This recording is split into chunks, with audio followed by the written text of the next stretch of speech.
오늘은 요한계시록 1장 10절에서 20절 말씀 중심으로 부활하신 예수 그리스도의 증언 첫 번째 시간, 다음 시간까지 이어서 할 텐데 첫 번째 시간 갖도록 하겠습니다. 오늘 본문은 우리가 봉독한 바와 같이 부활하신 예수 그리스도께서 직접 사도 요한에게 증거해 주신 말씀이죠. 자, 주님은 사도 요한에게 자신의 실상을 보여주시는 것과 그 다음에 말씀하심, 이 두 방면으로 계시를 해주십니다. 1장 10절을 먼저 다 같이 보시면, 주의 날에 내가 성령에 감동하여 내 뒤에서 나는 나팔 소리 같은 큰 음성을 들으니, 그래요.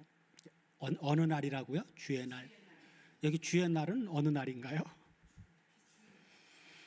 그냥 문자적으로 봤을 때는 2000여 년 전 초대교회 때 초대교회 성도들이 모인 날이 무슨 날이었어요? 구약에는 안식일에 주로 이제 모였는데, 부활하신 이후에는 주님이 부활하신 그 날을 기념해서 초대교회 성도들은 주일날, 그날 주일날, 일요일날 이제 모임을 갖기 시작을 했죠. 그래서 문자적으로 보면 주의 날은 바로 이제 주일날이 되겠죠.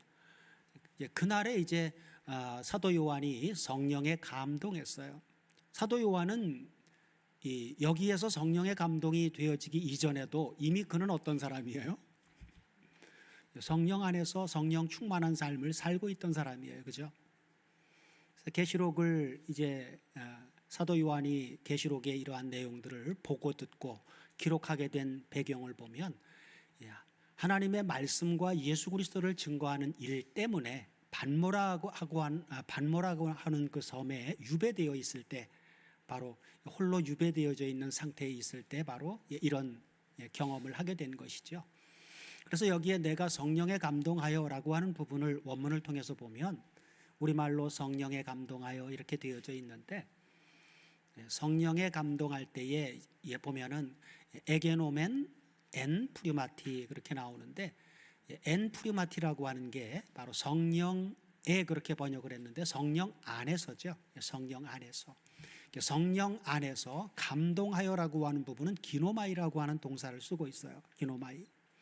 기노마이라고 하는 동사는 이 존재 상태의 변화를 말해주고 있습니다. 어떤 것이 나타나는 발생의 원인도 되지만 바로 존재 자체의 변화를 말해주는 거예요. 그러니까 성령의 감동이라고 하는 이 엔프리마티 상태로 사도 요한이 만들어진 거예요. 그런 상태가. 그렇게 만들어 주신 후에 이제 드디어 누구의 음성을 들을 수 있었어요? 부활하신 주님이 직접 사도 요한에게 하는 그 음성을 듣게 되죠. 자, 그래서 예수님이 이제 사도 요한에게 드디어 자기 자신의 존재를 먼저 보여주셔요. 그 내용이 바로 이제 11절, 12절이죠. 다 같이 한번 보시면, 자, 가로되 너 보는 것을 책에 써서 에베소, 서머나, 버가모, 두아디라, 사대, 그 다음에 빌라델피아, 라오디게아 이렇게 이제 7교회에 보내라 하시기로, 몸을 돌이켜서 음성을 듣고 들었는데 음성이 앞에서 난 게 아니라 뒤에서 났어요. 그죠? 그래서 음성을 듣고 말한 소리를 알아보려고 뒤로 이렇게 돌이켜 본 거죠. 그때 7 뭐가 보였어요? 제일 먼저 7 금초대가 보였어요. 금초대가 보였어요. 그래서 보면은 보니라고 하는 이 부분, 너 보는 것을 그리고 보았는데라고 하는 이 11절에 보는 것과 보았는데라고 하는 단어가 원문을 한번 잠깐 볼까요? 여기서 쓰인 단어가 너 보는 것 할 때 보는과 또 매 12절 끝에 보았는데라고 하는 단어가 에이돈이라고 하는 단어를 쓰고, 에이돈. 계시록에는 이 에이돈이라고 하는 단어, 우리말로는 보았다 또는 내가 보았다 이렇게 이제 번역이 되어져 있는데, 이 말이 계시록에만 무려 54회나 쓰여져 있어요. 54회. 자, 이 에이돈이라고 하는 이 단어는 열어서 보여주는 거예요. 열어서 보여주는 것을 보는 거죠. 그러니까 열어서 보여주는 것은 누가 보여주는 거예요? 부활하신 주님이 보여주는 거고, 보여주는 주체는 주님이고, 그 다음에 보는 대상은 누구예요? 사도 요한이죠. 그러니까 사도 요한은 주님이 열어서 보여주지 않으면 볼 수가 없는 거예요. 그래서 에이돈이라고 하는 단어는 바로 보는 당사자, 보여준 것을 보는 대상을 말할 때 에이돈이라고 하는 단어를 써요. 자, 그래서 바로 열어서 보여주시는 것을 가리켜서 우리는 계시라고 말해줍니다. 계시. 그렇죠? 인간은 하나님께서 열어서 보여주셔야만 볼 수 있는 것이 바로 하나님의 나라의 역사예요.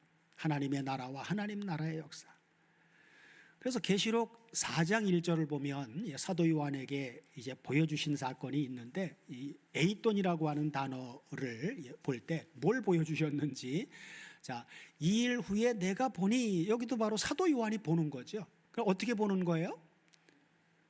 주님이, 부활하신 주님이 열어서 볼 수 있는 상태를 만들어주고, 그렇게 해서 열어서 보여주시니까 보는 거예요. 그러니까 열어서 보여주시지 않으면 사도 요한도 볼 수가 없는 것이죠.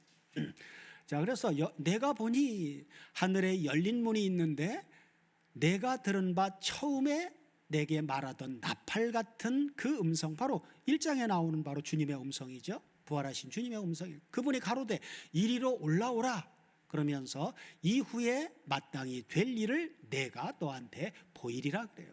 그래서 여기에 4장 1절에 보면 앞에 내가 보니 할 때 보니와, 그리고 부활하신 주님이 이후에 내가 마땅히 될 일을 너한테 보이리라 할 때 보이리라, 보다라고 하는 개념은 똑같은데 다른 단어를 쓰고 있습니다. 앞에는 내가 보니 할 때는 에이돈이라고 하는 단어를 쓰고 있고, 자, 맨 뒤에 이제 보이리라라고 하는 부분은 에이돈이라고 하는 단어를 쓰지를 않고, 데이크니오라고 하는 단어, 데이크니오는 보여주다 그 말이에요. 그러니까 데이크니오와 이 에이돈은 보다라고 하는 의미는 똑같은데 그 초점이 달라요. 에이돈은 바로 부활하신 주님이 주체가 되어져서 열어서 보여줄 때 보는 대상을 말할 때 에이돈이라고 하는 단어를 쓰고, 그 다음에 데이크니오는 보여주는 주체를 말해줍니다. 그래서 주님이 보여준다라고 했을 때는 그때 데이크니오를 쓰는 거예요.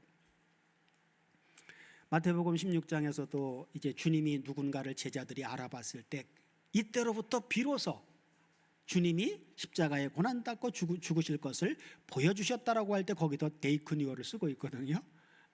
바로 직접 보여주시는 거예요. 보여주시는 주체자가 보여주는 상황일 때는 데이크니오를 쓰고 있다. 그래서 자, 이후에 마땅히 될 일을 데이크니오, 주님이 직접 보여주시면 사도 요한은 에이돈, 보는 것이죠. 보여주면 보는 거예요. 그러면 주님은 무엇을 보여주시려고 사도 요한을 계시록 이 4장에서 무엇을 보여주시려고 하는지 2절 3절을 보면 이제 나오죠. 자, 2절 3절 보면 여기도 또 내가 곧 성령에 감동하였더니, 그렇죠? 여기도 1장 아까 10절에서 성령의 감동하고 똑같은 내용이에요. 원문을 보면 에게노멘 엔 프리마티 그렇게 말해주고 있죠. 성령 안에서 만들어졌다 그 말이에요. 그러니까 존재 상태의 변화를 말해주고 있는 거예요. 그러니까 사도 요한이 지금 계시록 4장은 지상에서 보는 광경이 아니라 하늘로 끌어올려서 하늘의 광경을 보여주시는 것인데, 그렇게 하늘로 이끌려 올라가서 그 하늘의 광경을 볼 수 있는 그런 사도 요한의 존재의 상태를 그렇게 변화시켜 줬다 그 말이에요. 그럴 때 바로 이제 에게노멘 기노마이라고 하는 동사를 쓰고 있는 거예요. 존재 상태의 변화. 그래서 내가 곧 성령 안에서 기노마이, 내 존재가 하늘의 광경을 볼 수 있는 상태로 변화시켜 주심으로 말미암아 변화시켜서 이제 보는 것이, 이게 성령에 감동하였더니 그렇게 번역을 한 거예요. 자, 그러면서 뭘 봅니까? 자, 보라 그러죠. 보라 하늘의 보좌를 베풀었고 그 보좌 위에 앉으신 이가 있는데 그래요. 그러면서 앉으신 이의 모양은 어때요? 벽옥과 홍보석 같고 또 무지개가 있어 보좌에 둘렸는데 그 모양이 녹보석 같더라 그래요. 그래서 바로 보좌는 바로 거기에 앉으신 분은 바로 누굽니까? 하늘 보좌에 앉으신 분은 누구예요? 성부 하나님이시죠. 성부 하나님. 5장을 보면 나옵니다. 보좌에 앉으신 이가 오른손에 책을 들고 있는데 인봉한 책이죠. 근데 이 인봉을 뗄 사람은 아무도 없어요. 사도 요한이 하늘을 보고 땅을 봐도 없어서 통곡을 했는데 유다 지파의 사자가 이기었으니 바로 그가 그 인을 뗄 것이다 라면서 어린 양이 등장을 하죠. 왜 거기 어린 양 예수 그리스도가 등장을 하니까 보좌에 앉으시는 이는 성부 하나님이 되는 거죠. 그래서 바로 사도 요한에게 이런 광경을 보여주신 이유는 바로 뭐냐? 사도 요한 자신도 말씀과 예수를 증거하는 것 때문에 반모라고 하는 섬에 지금 갇혀 있는 거죠. 환난을 받고 있는 거예요. 그리고 당시 7교회도 복음을 증거하는 것 때문에 환난 가운데 전부 처해 있었단 말이에요. 그러니까 사도 요한에게 이걸 보여주어서 7교회한테 보내라고 하신 이유는 환난 중에 있는 교회를 이걸 보여줌으로 인해서 위로하고 그들을 격려하기 위해서. 그렇죠. 바로 이 광경은 지금 어디 광경이에요? 땅의 광경이 아니라 그렇죠. 하늘의 광경, 천상의 광경이란 말이야. 천상의 광경을 보여주시는 거예요. 그러니까 하나님 나라의 실상을 비전으로 보여주는, 여기가 바로 너희들이 영원히 살아가야 될 바로 너희들의 본향이다 라고 하는 그 본향을 직접 보여주는 거란 말이에요. 이것을 보지 않으면, 이것을 보여줬을 때 바로 우리는 믿음의 선진들처럼 본향을 사모하는 마음을 가질 수밖에 없게 되는 것이죠. 오늘날 이 세대 사람들도 죽음이라고 하는 것은 누구나 다 인정하고 알고 있어요. 그런데 그들이 왜 죽음이라고 하는 걸 인정하면서도 영원한 하나님의 나라를 왜 받아들이지 못하고 왜 그 소망을 갖고 살아가지 못하는가? 아침에도 잠깐 우리 설 집사님하고 잠깐 그런 얘기를 좀 교제를 했었는데 왜 그래요? 그러니까 하나님의 세계라고 하는 것은 하나님이 열어서 보여주고 은혜를 주셔야만 그게 믿어지고 감지되어지는 것이기 때문에 사람들은 아무리 얘기해줘도 예수님이 십자가에 죽었다 부활한 얘기를 얘기하면 믿어지나요? 안 믿어요. 우리 사위하고 큰딸한테도 제가 가끔 사랑하니까 얘기를 하거든요. 예수 믿어. 예수님 죽으셨다 부활했어. 죽는 거 정해진 거 너희들도 알지 않냐? 영원한 세계가 보장돼 있다. 그러면 그게 어떻게 믿어지냐고. 그게 어떻게 믿어지냐고. 그냥 뭐 영원히 사는 거 싫어요. 자기는 그거 관심도 없대. 열어서 보여주시고 은혜를 주시지 않으면 믿어지지 않는다 그 말. 그래도 이제 맡겨준 사람들이기 때문에 저 계속 기도합니다. 마음을 열어 깨닫게 해달라고. 이것은 사도 요한에게 보여준 이러한 사건들은 신약 사건만이 아니라 구약에도 그랬어요. 구약에도.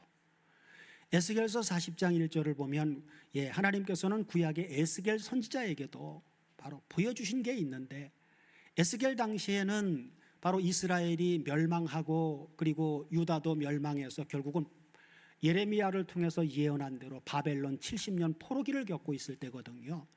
자, 1절부터 한번 보면 우리가 사로잡힌 지 25년이요. 그러니까 바벨론 포로가 하나님이 이미 예언한 것은 70년 동안 바벨론 왕을 섬긴다고 예레미야서 25장 11절을 보면 그렇게 이제 예레미야가 예언을 했는데 그 예언대로 바벨론 포로가 직접 된 거예요. 그때는 에스겔 선지자는 바로 포로기의 선지자였단 말이에요.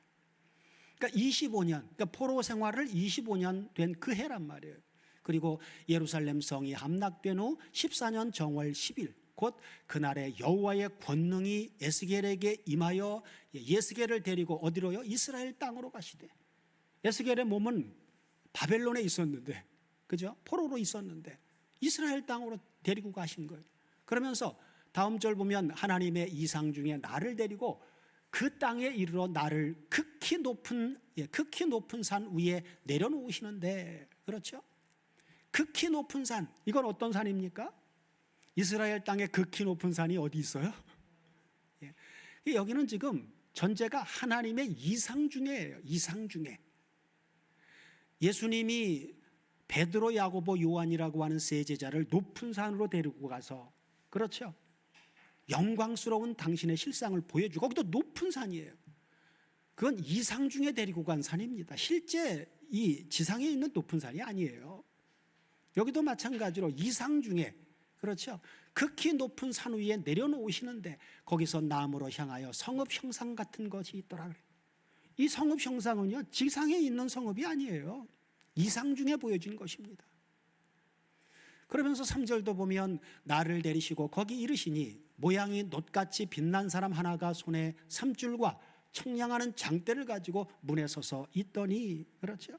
그러면서 4절 보면 그 사람이 내게 이르되 인자야, 그렇죠? 내가 내게 보이는 그것을 눈으로 보고 귀로 들으며, 이상 중에 보여준 성읍이란 말이에요. 황폐한 예루살렘 성전이 아니고, 예. 그러면서 들으며 내 마음에 생각할지어다. 그러면서 내가 이것을 에스겔 너한테 이 바벨론 포로 25년 생활을 지난 지금 너한테 이걸 보여주려고 하는 것은, 이걸 보여주려고 이리로 데리고 왔나니 너는 본 것을 다 이스라엘 족속에게 고할지어다 그래. 어디 있는 이스라엘 족속에게 고합니까? 바벨론 포로 생활을 하고 있는 이스라엘 백성들, 그렇죠? 포로라고 하는 이 환난 가운데 있는 이스라엘 백성들에게 다 알려주라고 말이에요. 이것도 바로 이상 가운데 비전을 제시해 준 거란 말이에요. 하나님 나라의 비전을. 그래서 바벨론 사로잡혀온 그 25년 세월을 환난 가운데 있었으니 여러분, 처음에 암담했고 또 포로 시간 10년이면 강산도 변한다고 하는데 강산이 2번 변하고 25년 세월 포로 생활을 하면서 그들의 마음이 어땠을까요? 아마 등 따숩고 배부르고 잘 먹고 잘 입으면 거기 안주하려고 그냥 다 하나님이고 뭐고 다 잊어버리고 살았을 수도 있어요, 그죠?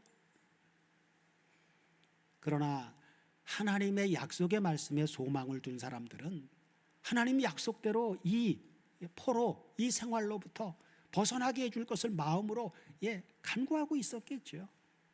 하나님은 바로 전심으로 하나님을 향하는 그런 사람들이 있었기에 그래도 소망 가운데 그들에게 비전을 제시해 주는 것이란 말이에요.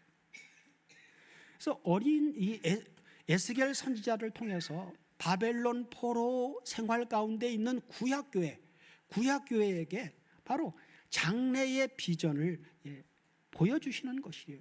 이것이 바로 에스겔서 40장부터 48장까지의 내용입니다. 하나님께서 이렇게 에스겔을 통해서 이 바벨론 포로를 겪고 있는 이들에게 보여주신 이 비전을 보여주시는 이유는 앞으로 몇 년을 더 견뎌야 돼요? 45년을, 70년이니까 25년 때 보여주신 거니까 45년을 더 견뎌야 될 그 환난 중에 있는 바로 구약의 교회를, 1차적으로는 구약교회예요. 구약교회를 위로하고 소망을 주시기 위해서 그렇게 하신 것이죠. 그래서 에스겔서는 맨 마지막 마무리를 어떻게 합니까? 48장 35절을 보면 그 성읍의 이름, 에스겔에게 환상 가운데 보여주셨던 그 성읍의 이름은 여호와 삼마, 그렇죠? 여호와 삼마라 하리라 하고 마쳐요. 여호와 삼마라고 하는 게 무슨 뜻이죠? 여호와께서 거기 계신다. 하나님이 계신 바로 성읍, 바로 완성된 하나님의 나라를 보여준 거란 말이에요. 그러니까 구약의 성도들도 아브라함도 그렇고 믿음의 선진들이 히브리서 11장을 보면 그들이 나온 바 세상의 고향을 생각했다면 언제든지 돌아갈 수 있었을 텐데 그들은 그러지 않았다 그랬죠. 왜? 본향을 사모하기 때문에. 바로 이 하나님 나라 본향을 사모했기 때문에 세상을 살아가면서 아브라함도 야곱도 이삭도 야곱도 전부 장막에 거했어요. 언제든지 떠날 준비를 하고 살았단 말이에요. 나그네와 같은 신앙생활을 했다 그 말이죠. 자, 에이돈이라고 하는 하나님이 열어서 보여주신 이 보여주심과 관련해서 계시록 1장 19절도 같이 보시면 그러므로 내 본 것과 이제 있는 일과 장차 될 일을 기록하라 하고 말씀하는데, 앞서도 우리가 언급을 했지만 여기에서 말하는 본 것이라고 할 때 바로 에이돈, 원형이 에이돈이에요. 에이돈. 자, 이 에이돈이라고 하는 이 본 것에 대한 관점, 이 관점을 세대주의자들은 이 관점을 좀 이상하게 보고 있어요.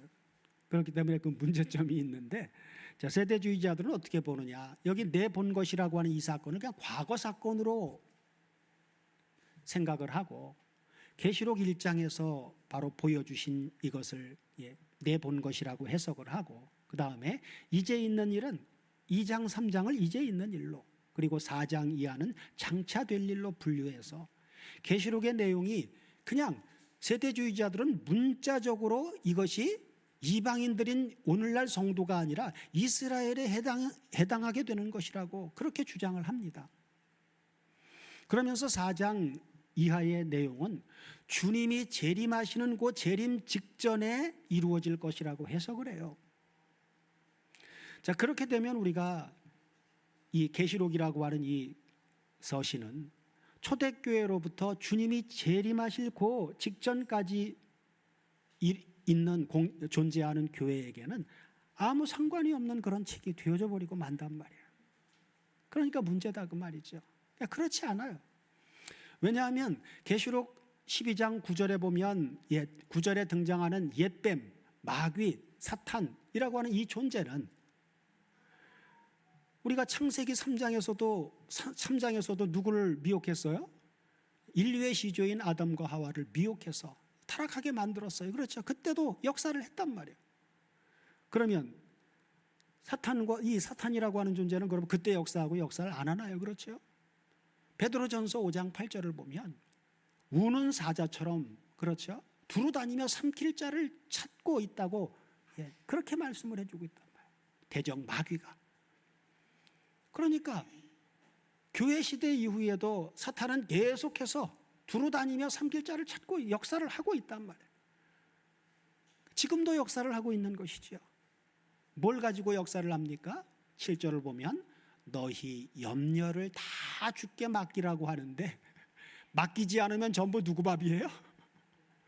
염려를 맡기지 않으면 전부 마귀 밥으로 살고 있는 거예요.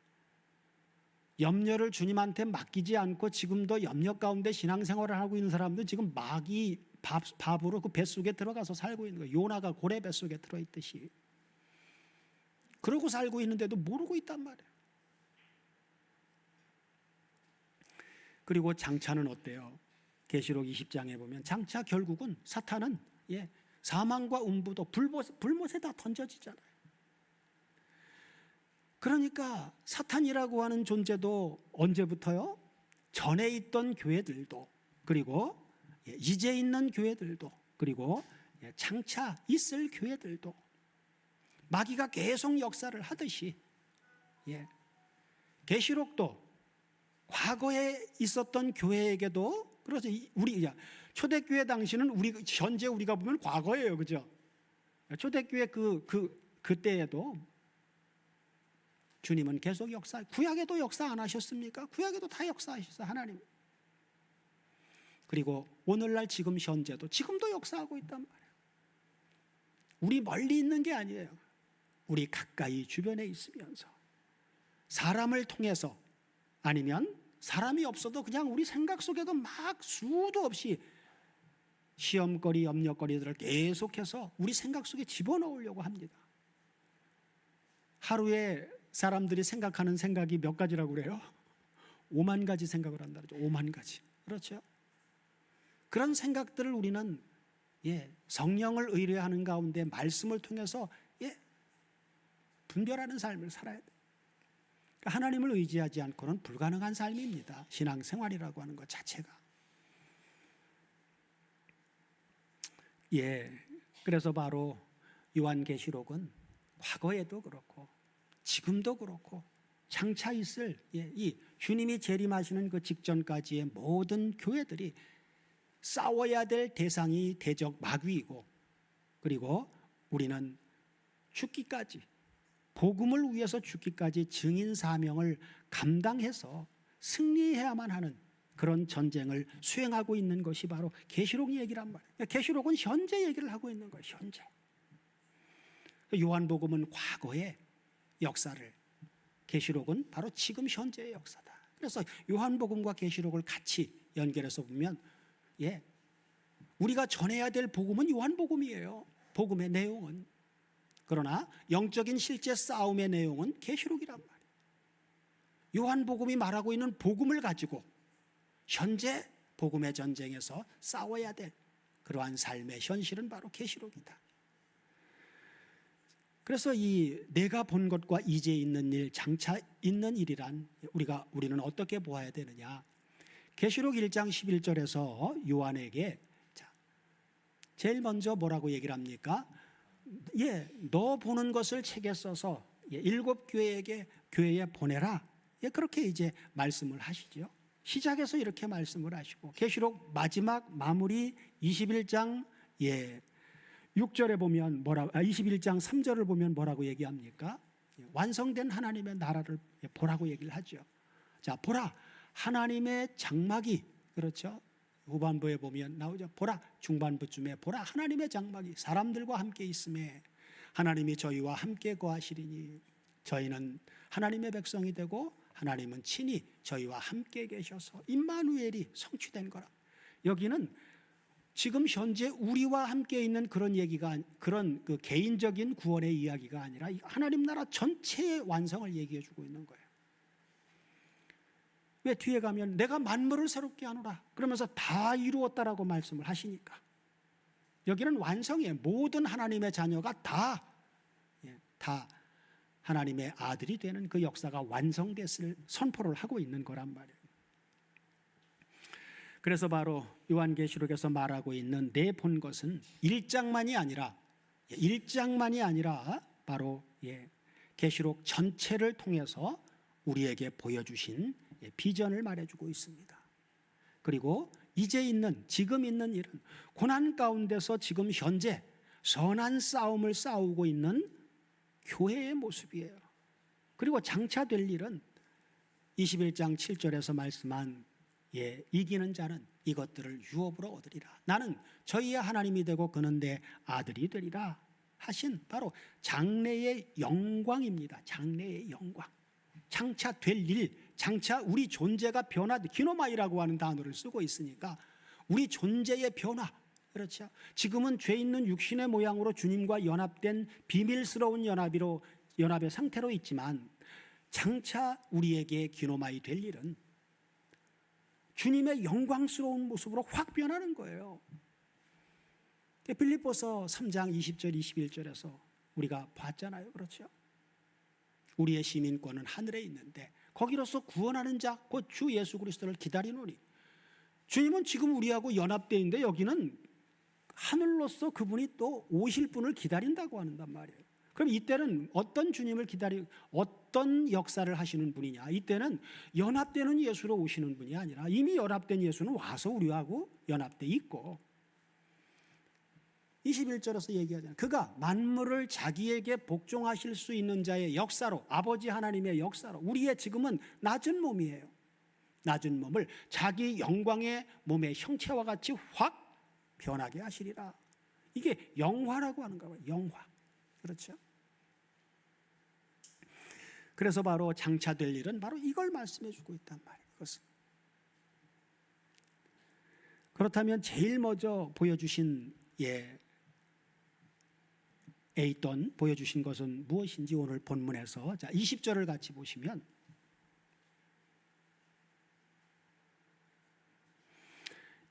내 본 것은 내 오른손의 7별의 비밀과 7 금촛대라. 7별은 7 교회의 천사요 7 촛대는 7 교회니라 하고 말씀해 주고 있죠. 그래서 7별은 7 교회의 천사이고 7 촛대는 7 교회니라 하고 설명해 주고 있죠. 제일 먼저 보여준 게 뭘 보여주었어요? 교회를 먼저 보여줬단 말이에요. 그러니까 뒤에서 이제 더 구체적으로 우리가 살펴보겠지만 말씀하신 첫 번째 계시는 바로 11절에서 너 보는 것, 에이돈, 내가 열어서 보여준 것을 네가 보는 그것을 써서 7 교회에 보내라고 하신 바로 교회입니다. 교회를 먼저 보여주셨다 그 말이죠. 그래서 부활하신 주님은 최우선으로 교회를 보여주시고 그리고 교회에게 편지하라고 말씀하셨습니다. 여기서 말씀하신 교회는 주님이 승천하신 때로부터, 그렇죠, 재림하실 때까지 존재하는 모든 교회를 말해주고 있습니다. 계시록에서 주님의 관심은 그래서 어디에 온통 관심이 가 있는 거예요? 교회에게. 그렇죠, 교회에게. 그러므로 계시록은 지금 우리 다솜교회, 좀 더 구체적으로는 오늘 나에게 직접 하시는 말씀이 되는 것입니다. 자, 교회를 촛대로 상징한 것은 무엇에 근거한 것입니까? 스가랴서 4장 2절을 다 같이 보시면, 스가랴서 4장 2절 같이 보시면, 자, 그가 내게 묻되 내가 무엇을 보느냐? 내가 대답하되 내가 보니 순금 등대가 있는데 꼭 그 꼭대기에 주발 같은 것이 있고 그 등대에 7 등잔이 있으며 그 등대 꼭대기 등잔에는 7 관이 있으며, 그래서 내가 보니 순금 등대가 있는데 이것이 바로 뭐예요? 이게 금촛대죠. 그래서 계시록은 바로 스가랴서 4장 2절 이 말씀에 대한 반영이에요. 이걸 그대로 이 부분을 그대로 갖다 차용해서 쓴 겁니다. 계시록은 우리가 잘 알고 있는 대로 계시록 21장 6절에서 다 이루었다. 다 이루었다 할 때 거기도 기노마이라고 하는 동사를 쓰고 있어요. 거기 이루었다라고 하는 게 기노마이 동사를 쓴 것은 존재 상태의 변화를 말해준단 말이에요. 허물과 죄로 죽었던 존재가, 그렇죠, 그리스도 안에 있는 새로운 피조물로 다 존재가 변화됐다 그 말이에요. 바로 계시록은 그래서 이 기노마이 된 구속 사역의 완성에 이르는 대단원을 이루는 그런 서신입니다. 그래서 구약 성경에서 미리 예언적으로 보여주셨던 상징적인 환상들을 집대성에서 요한계시록에 기록하고 있음을 우리는 유념해서 보아야 되는 거예요. 자, 교회를 금촛대로 상징하여 비유한 가장 적절한 이유는 뭡니까? 산상수훈에서 주님은 우리를 향해서 뭐라고 얘기했어요? 마태복음 5장 14절에서 너희는 세상의 빛이라고 주님께서 말씀하셨기 때문입니다. 사도 요한은 금촛대와 함께 누구를 보았습니까? 본문 13절, 계시록 1장 13절을 다 같이 보시면,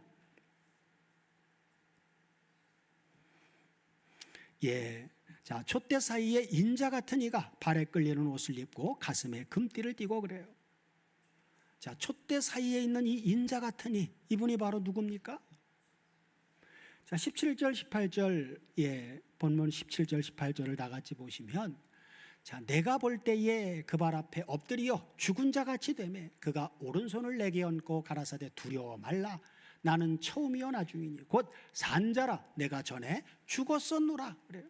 볼지어다 이제 세세토록 살아있어 사망과 음부의 열쇠를 가졌노니 하고 말씀. 그렇죠. 내가 전에 죽었었노라. 그죠? 바로 교회를 위해서 자기 자신을 대속제물로 내어주신 주님 자신이지요. 스데반 집사도 돌에 맞아 순교를 당할 때 무엇을 그에게 보여주셨습니까? 하늘을 열어 하나님 보좌 우편에 서신 인자 예수 그리스도를 보여주었죠. 성령께서 스데반의 눈을 열어서 하나님 보좌 우편에 서신 주님을 보여주심으로 말미암아 스데반을 격려해 주셨던 것입니다. 그러므로 중요한 것은 금촛대가 아니라 누가 중요해요?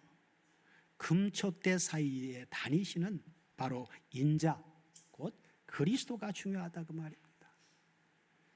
교회가 금촛대로 칭함을 받을 수 있는 이유도 바로 빛이신 주님이 교회 중에 계시기 때문입니다. 그분이 없다면 그 교회는 사탄의 회가 되는 거예요.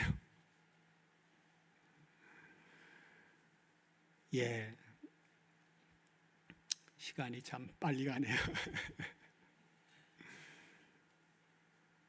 조금 더 마무리할게요. 조금 저 시간 지나도. 예. 자, 출애굽기 3장 2절 이하를 보시면 하나님께서 모세에게도 보여주신 역사가 있는데, 자, 여호와의 사자가 떨기나무 불꽃 가운데서 그에게 나타나시니라. 그가 보니 떨기나무에 불이 붙었으나 사라지지 아니하는지라. 이에 가로되 내가 돌이켜 가서 큰 광경을 보리라. 떨기나무가 어찌하여 타지 아니하는고 하는 동시에 여호와께서 모세가 보려고 돌이켜 오는 것을 보신지라.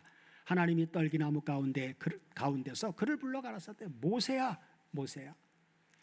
이름도 다 알죠. 모세야 모세야 하시며 그가 가로되 내가 여기 있나이다 하고 말씀해요. 그래서 구약은 어디에서 보이셨어요? 떨기나무 불꽃 가운데서. 그러나 신약교회에서 주님은 어디에서 보입니까? 떨기나무가 아니라 금촛대 사이에서. 그러므로 구약교회가 떨기나무라면 신약교회는 뭐예요? 금촛대인 것입니다. 그러나 금촛대라고 하더라도 떨기나무에 비하면 금촛대는 굉장하죠. 그러나 중요한 것은 떨기나무나 금촛대가 아니라 떨기나무 불꽃 가운데 나타나신 누가 중요해요? 하나님이 중요하고 일곱 금촛대 사이에 계신 바로 우리 주 예수 그리스도가 중요하다 그 말이에요. 자, 성령께서는 요한에게 주님의 어떤 모습을 제일 먼저 보여주셨습니까? 자, 13절 다시 한번 보시면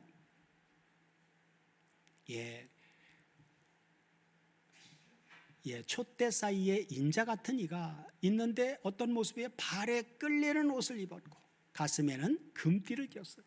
어떤 모습입니까 이건? 출애굽기 28장 4절을 다 같이 보시면 주님의 바로 예표의 인물이죠. 출애굽기 28장 4절을 보시면 자, 그들의 지을 옷은 이러하니 곧 흉패와 에봇과 겉옷과 반포 속옷과 관과 띠라. 그들이 내 형 아론과 그 아들들을 위하여 거룩한 옷을 지어 아론으로 내게 제사장 직분을 행하게 할지며 하고 말씀하죠. 그러니까 주님이 자신을 처음에 계시해 주신 모습은 어떤 모습을 보여준 거예요? 대제사장의 모습을 보여준 거예요. 자, 주님이 자신을 제일 먼저 대제사장의 모습으로 나타내신 이유는 뭡니까? 계시록에 무려 29번이나 등장하는 어린 양과 관련이 있죠. 그렇죠? 그래서 주님은 1장 5절에서 우리가 살펴봤듯이 우리를 사랑하사 그의 피로 우리 죄에서 우리를 해방하여 주신 우리의 대속제물로 주어진 하나님의 어린 양이신 동시에 그분은 바로 뭐예요? 제물로 자신을 드려주신 어린 양이면서 대제사장이시기 때문입니다. 사랑하는 다솜교회 가족 여러분, 우리는 하나님의 어린 양이시며 자신을 대속제물로 하나님께 드려주신 영원한 대제사장이신 그리스도 예수 안에서 그의 피로 이미 죄사함을 받았고 그리고 왕같은 제사장의 신분으로 거듭난 사람들입니다. 믿으십니까? 아멘. 네. 우리 모두로 그리스도 예수 안에 있는 왕같은 제사장으로서 이 어두운 세상을 밝히는 세상의 세상의 빛으로서의 소명을 잘 감당하는 복된 삶을 남은 생애를 날마다 살아갈 수 있도록 해주시기를 우리 주 그리스도 예수의 이름으로 축원드립니다.